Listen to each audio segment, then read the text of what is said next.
Court rules matter. What you can file and when in Utah family law cases.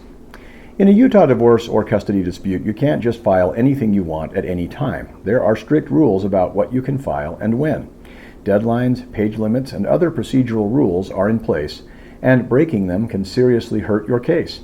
If you miss a court deadline or ignore a formatting requirement, for example, the judge may refuse to consider your papers or even penalize you. Timing is critical. Compliance is as well. After being served with a divorce summons and a complaint or petition for divorce, you only have a short time to file your response, 21 days if you're served in Utah.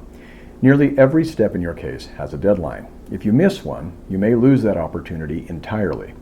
Once discovery, the evidence-gathering phase of your case, closes, you can't suddenly introduce new documents or witnesses that you failed to share on time.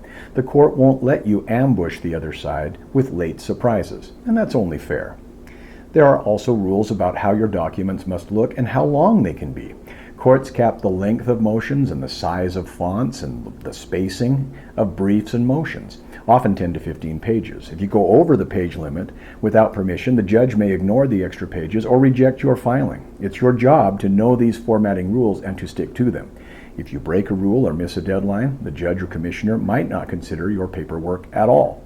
You could lose your chance to make an argument or present evidence. In some cases, you might even face sanctions, like fines or having your papers rejected for not following the procedures. And if you completely fail to respond when you're supposed to, say you never answer a lawsuit or you ignore a motion, the court can proceed without you, potentially ruling in the other party's favor by default.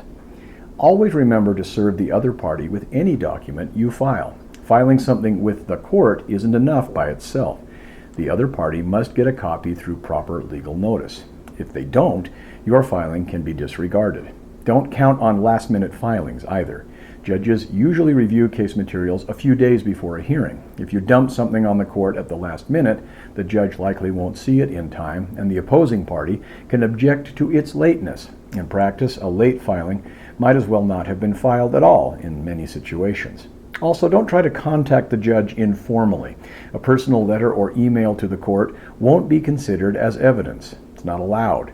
Judges can only base decisions on information presented through the proper legal channels and in compliance with the rules. They have to be filed in the case and served on the other side, and only label a filing as an emergency if it truly is one. For example, a child is in immediate, real danger. If it's not a real crisis, you still have to follow the normal process. Calling it an emergency when it's not will not give you a shortcut. Follow the court's rules and deadlines. Meet every due date. Stick to the page limits. Serve the other side properly, and don't assume you'll get extensions. When you play by the book, the court will hear your side. If you ignore the rules, you risk having your voice shut out of the process.